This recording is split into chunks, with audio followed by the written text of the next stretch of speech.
Les nouvelles générations se passionnent pour tout ce qui touche à l'astrologie. Ça vous parle, Marinette, l'astrologie? J'adore. Ah bah voilà. Sur TikTok, les vidéos sur l'astrologie sont vues plus de 3,7 milliards de fois. Regardez, on en parle juste après avec Sama. Tu sais ce qu'il y a écrit dans l'horoscope? Dis-moi. Que les vierges sont le signe astrologique le plus fidèle. Et moi, je suis quoi?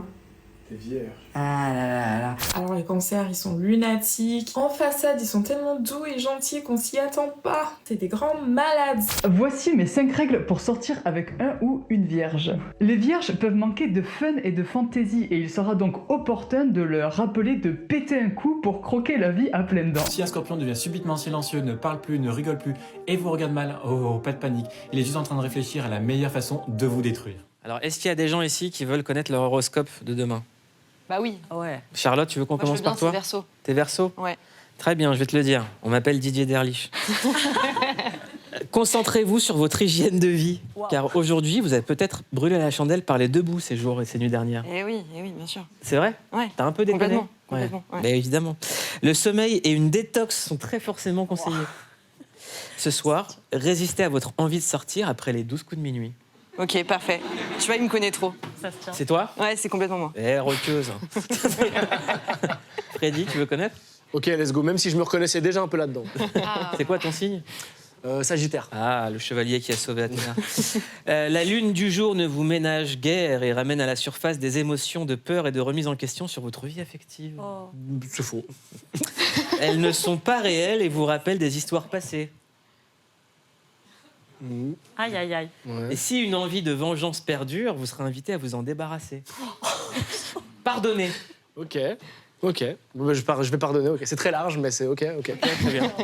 Pauline? Moi, je suis Capricorne. Capricorne, très bien. La planète Mercure de la communication est en harmonie avec votre signe et vous invite à ne plus juger les autres. C'est vrai qu'elle me juge beaucoup. Quelle jugeuse. Elle m'a jugé. Même si leurs idées sont différentes des vôtres, activez votre tolérance et l'ouverture du cœur, car ils sont beaucoup à vous apporter, même si vous n'avez pas les mêmes croyances.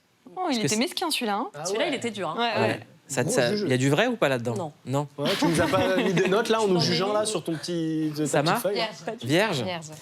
Ça y est, le moment de l'engagement sérieux et durable est arrivé pour votre vie sentimentale. Voilà. Ouh là là.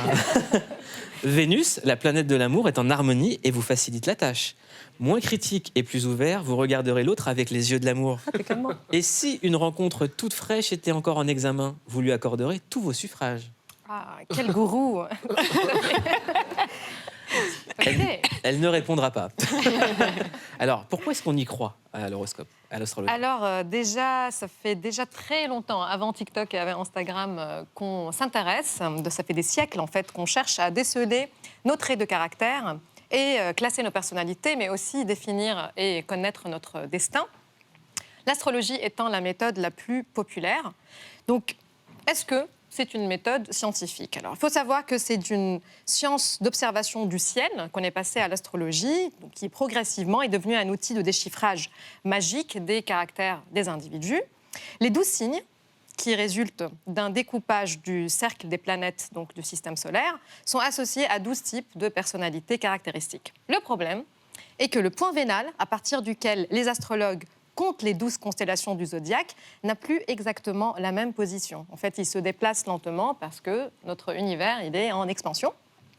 Ce qui veut dire que depuis l'origine de l'astrologie jusqu'à nos jours, les signes ne correspondent plus aux constellations qui sont derrière. Donc ce que nous venons de dire, je suis vierge, là, ça ne correspond pas. Si vous êtes né le 3 septembre, vous êtes vierge selon la carte connue, mais en fait, vous serez plutôt lion selon la mise à jour d'astronomie. Alors, donc, l'astronomie, entre guillemets, des astrologues n'a rien à voir avec l'état actuel des connaissances en astronomie. Il se base donc sur une astronomie dépassée depuis plusieurs siècles. S'ajoute à cela que le symbolisme astrologique peut aussi être interrogé parce qu'il repose sur les mois. Finalement, les mois, c'est une déconstruction culturelle. Ils sont pas, c'est pas quelque chose qu'on peut généraliser. Et en plus, sur des saisons qui sont totalement inapplicables à la majorité de la planète. Donc, l'astrologie n'est pas universelle. Ce serait quand même le minimum de ce qu'on peut lui demander. Pourtant, on y croit. Même quand on connaît ces éléments, on y croit. Alors, pourquoi ? Et même cette industrie, elle vaut $1 milliard, industrie mondiale, donc quand même, il y a des raisons. On va se lancer dedans, là. On peut penser d'abord à l'effet Barnum. Quand Freddy, tu as dit « je me reconnais dans ce qu'elle a dit », donc c'est ce qu'on appelle l'effet Barnum, qui amène les gens à croire à tort que les descriptions de personnalité sont exactes alors qu'elles pourraient s'appliquer à n'importe qui. Et la raison pour laquelle la plupart d'entre nous peuvent facilement s'identifier à ces descriptions générales est que nous avons tous en fait des traits qui sont mentionnés, mais à des degrés divers. Si je te dis que tu es timide, mais de temps en temps tu prends la parole, tu vas dire oui, c'est vrai, ça m'arrive. Donc en fait, tu vas te reconnaître. Et ce qui est quand même fascinant, c'est que les traits de personnalité sont concordants avec les signes du zodiaque pour les personnes qui y croient, ce qu'on appelle la prophétie autoréalisatrice. En fait, on devient ce qu'on croit que nous sommes. Si on dit « je suis lion, ascendant scorpion, je vais réagir comme ça ». Et comme vous intéressez, donc vous devenez, vous allez vous aligner à ces traits. Ensuite, l'astrologie continue de survivre et de prospérer parce qu'elle semble donner une signification cosmique à nos vies qui peuvent nous paraître fades. Donc en fait, elle crée une sorte de connexion avec l'univers. Donc ça nous donne quelque part un petit hubris narcissique. Et en plus, ça satisfait notre curiosité fondamentale pour ce qui fonde notre personnalité. Parce que quand on parle de notre relation amoureuse et tout ça, donc ça me pousse à me dire, eh ben oui, c'est vrai, pourquoi ça dure autant ? Donc ça nous invite en fait à nous poser des questions, ce qui est intéressant psychologiquement. Et ensuite, peut-être la raison la plus forte, c'est que ça nous apaise et cela nous soulage parce que ça nous permet de nous adapter au stress et à l'incertitude de la vie. Et même les études montrent que les gens se tournent plus vers l'astrologie en période de crise et d'incertitude parce que nos cerveaux préfèrent savoir que quelque chose de mauvais va arriver plutôt que d'être dans l'incertitude.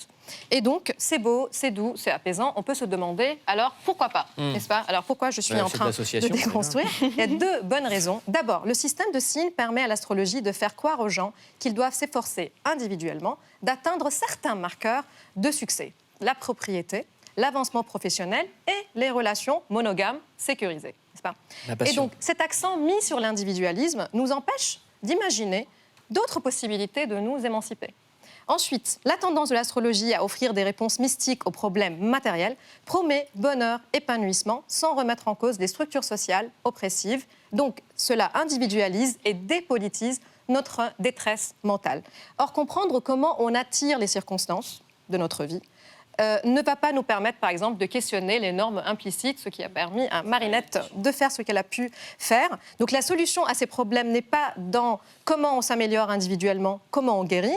Nos épreuves n'arrivent pas nécessairement pour une raison. Nos malaises face au monde ne doivent pas tout le temps être analysés au prisme de notre caractère et notre destin prescrit dans les astres. Ils sont là pour nous inviter à réfléchir les systèmes qui nous conditionnent et à nous organiser pour, j'espère, les changer. Mais moi, je vous prédis à toutes et tous qui nous regardez une bonne journée après avoir écouté Sama.